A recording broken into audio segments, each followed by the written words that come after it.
नमस्कार सभी को, एक बार फिर से स्वागत है आपका मेरे YouTube channel come with nature में। और आज हम बात करेंगे हैंगिंग बास्केट के लिए जो हम परफेक्ट सॉइल मीडिया बनाते हैं वो किस तरह से बनाएं कि एक तो हमारी जो हैंगिंग बास्केट में जो प्लांट लगा है वो हेल्दी रहे और दूसरा वो बिल्कुल हल्की फुल्की रही। देखिए, जब भी हम कोई प्लांट लटकाते हैं ना तो हैंग करते हैं किसी भी तरह से, तो सबसे बड़ा मैटर यही होता है कि मिट्टी जो होती है वो हल्की रहे। तो उसके लिए क्या करें, मैं 3 स्टेप बताऊँगी, तीनों आप फॉलो करेंगे तो बहुत अच्छा रहेगा। तो सबसे पहले जो हम है वो सॉइल को प्रिपेयर करते हैं कि कैसी सॉइल बनाएं। तो सबसे पहले देखो, आप जहाँ पे भी रह रहे हो तो मैं मेज़रमेंट के हिसाब से इस डब्बे से बता रही हूँ कि एक हिस्सा आप इस तरह से आप अपने गार्डन सॉइल यानी आपके आसपास जो भी मिट्टी है उसका ले लीजिए।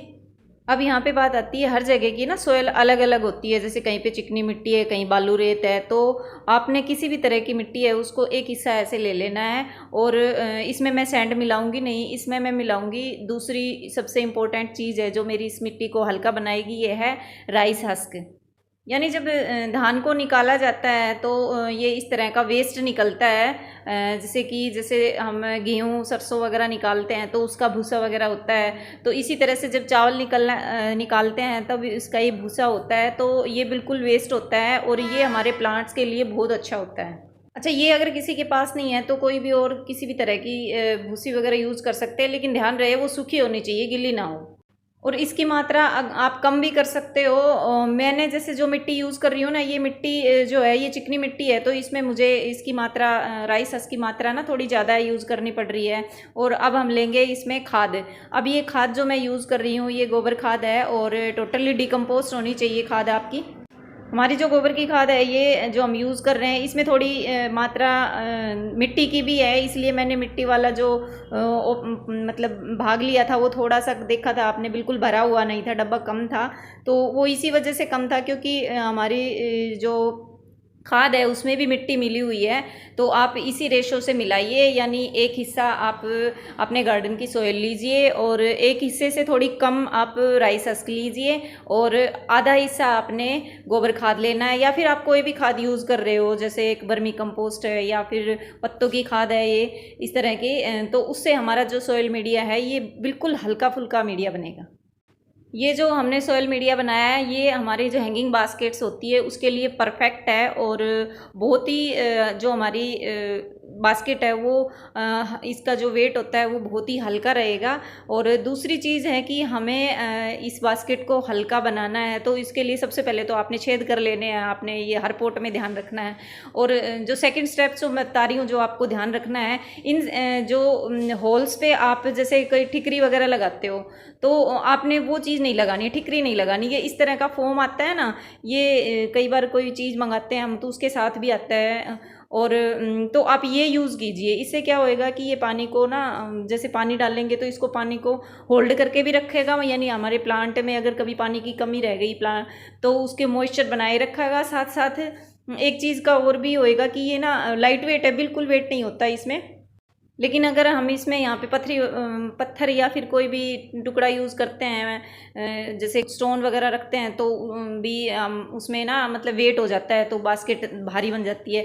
तो सबसे अच्छा ये है कि आप एक कपड़ा यूज़ करो और उसके ऊपर, कपड़ा भी मैंने बिल्कुल पतला सा लिया है वेट कम रखने की वजह से, और फिर उसके ऊपर ये रख के और फिर आप इस पर मिट्टी डाल सकते हो। अगर ये भी नहीं है आपके पास तो मेरे पास एक और ऑप्शन है, अभी मेरे पास है नहीं, लेकिन जो थर्मोकोल होता है ना उसके टुकड़े जैसे कई बार बच्चों के भी काम आते हैं कोई चीज़ बनाने के, तो या फिर कई बार कोई मार्केट से चीज़ लेके आते हैं तो उसके साथ भी थर्मोकोल आती है, तो वो भी यूज़ कर सकते हो आप। उसके टुकड़े भी काट के और फिर लगा लीजिए नीचे पोट में होल की जगह। उससे क्या होगा कि आपके जो प्लांट जो भी आप प्लांटर बनाए वो बिल्कुल हल्का रहेगा, उसमें वेट नहीं रहेगा।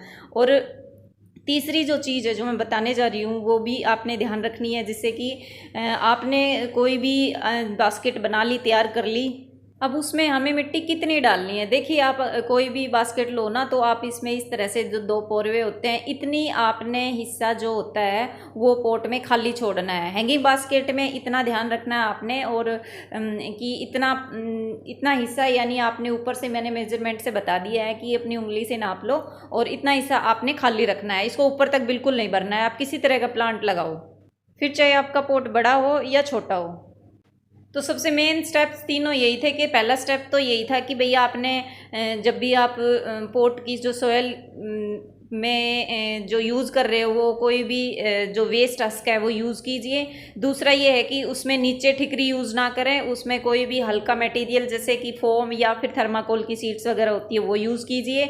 और तीसरा है कि पोट को जो पूरा ना भरें, किसी भी बास्केट में लगा रहे हो ना उसको पूरा ना भरें। अब देखो इससे पता लग रहा है कि ये वेल ड्रेन, चिकनी मिट्टी थी लेकिन कितनी वेल ड्रेन है, आपके सामने अभी पानी डाला और ये इतनी जल्दी ही इसने पानी सोख लिया। और पानी इसमें फर्स्ट टाइम उतना डाले कि नीचे से होल से बाहर आ जाए। अच्छा एक चीज़ और ध्यान देना, मैंने ना इसमें राइस हस्क की मात्रा थोड़ी ज़्यादा डाली है क्योंकि मैंने जो मिट्टी यूज़ की थी ना वो चिकनी मिट्टी थी। आप अगर सैंडई भी यूज़ कर रहे हो तो फिर आप राइस हस्क को ना कम यूज़ करें। और आपकी अगर सोयल बालू रेत है तो वो भी एक तरह से मतलब वेल ड्रेन ही सोयल होती है, तो उस तरह की सोयल है आप तो भी आप जो राइस हस्क या कोई भी हस्क यूज़ कर रहे हो ना तो उसकी मात्रा को कम रखें।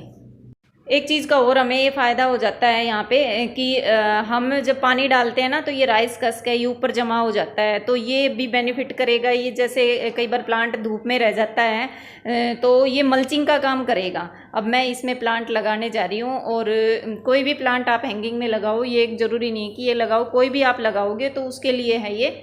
इस सोयल में मैंने ना तो कोई कोकोपीट यूज़ किया है, ना कोई सैंडी यूज़ की है किसी भी तरह से, और ना कोई और चीज़ यूज़ की है जो हमारे प्लांट को मतलब हल्का फुल्का बनाए। हल्का फुल्का रखने के लिए सिर्फ आप कोई भी वेस्ट यूज़ कर सकते हो, किसी भी तरह भूसी वगैरह होती है ना, और वो भी अगर किसी के पास नहीं है तो फिर आप अगर ये चीज़ यूज़ करना चाहते हो तो कई बार ना जो घास होती है ना उसको सुखा के, बिल्कुल सूखी होनी चाहिए, मैं बार बार बोल रही हूँ, गीली यूज़ नहीं करनी है, सूखी होनी चाहिए, उसको आप बिल्कुल छोटे छोटे पीस करके और फिर यूज़ कर सकते हैं, तो वो भी एक बहुत अच्छा ऑप्शन बन जाता है। और राइस हस्क हमारे प्लांट के लिए बहुत अच्छी होती है, और अगर ये ज़्यादा लग रही है तो आप इसे निकाल सकते हो आसानी से, क्योंकि जब पानी डालते हैं ना तो ये ऊपर जमा हो जाती है। और ये धीरे धीरे हमारे प्लांट्स के लिए ना बेनिफिट तो करती है, इसमें किसी तरह का फंगस भी नहीं लगता और धीरे धीरे इसकी ना कंपोस्ट बन जाती है, तो वो भी हमारे प्लांट के लिए फ़ायदेमंद है।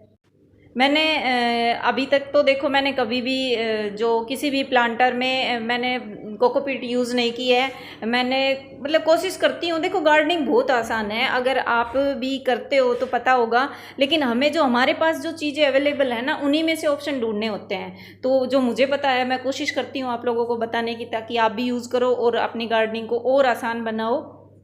और इसके साथ साथ हमारे बजट भी बना रहे। तो कुछ लोग होते हैं जैसे कुछ फाइनेंशियल प्रॉब्लम होती है, बोलते हैं प्लांट नहीं लगा सकते, महंगे आते हैं, या फिर ये इस तरह की खाद वगैरह नहीं, तो ज़रूरी नहीं है हम गार्डनिंग को सस्ता महंगा करते हैं, हमें इन चीज़ों के ऑप्शन ढूंढने पड़ते हैं कि हमें कौन सी चीज़ यूज़ करनी है, कहाँ उसको यूज़ करना है। अब सभी घरों में होती है ये छोटी छोटी चीज़ें, लेकिन बस यही नहीं पता होता इसको यूज़ कहाँ करना है। तो साथ में मैंने ये 2 फर्न लगा दिए हैं, बिल्कुल छोटे छोटे से प्लांट हैं, तो ये मेरी बास्केट है, ये बन के तैयार हो गई है। तो इसी तरह से आप भी प्लांट लगाइए और अपने आसपास से ये आसानी से मिल जाते हैं, ऐसी कोई मतलब महंगी वाली चीज़ें नहीं है ये। अगर जैसे भूसा वगैरह जो बेचते हैं ना उनके पास आसानी से मिल जाएंगे, जैसे कई बार सिटी में जो लोग होते हैं ना उनके लिए अवेलेबल नहीं हो पाती, तो ये बहुत सस्ती है। अगर मुझे तो ये फ्री में, मतलब जो गाँव में लगते हैं ना उनके पास तो ये बहुत सारी, वेस्ट ही होता है एक तरह से, यूँ लगा लो। तो आपको अगर मिल जाती है कहीं पे तो आप इसको स्टोर करके भी रख सकते हो, कोई भी दिक्कत नहीं है, इसको कुछ ख़राब नहीं होता इसका। और सबसे मेन बात है कि इनमें कोई फंगस भी नहीं लगता, प्लांट में भी नहीं लगने देता कोई भी फंगस रहता है। जैसे कई बार हम यूज़ करते हैं तो बोलते हैं ना प्लांट में हमारे फंगस ना लग जाए, तो ये नहीं लगने देगा। तो वीडियो कैसी लगे बताना ज़रूर।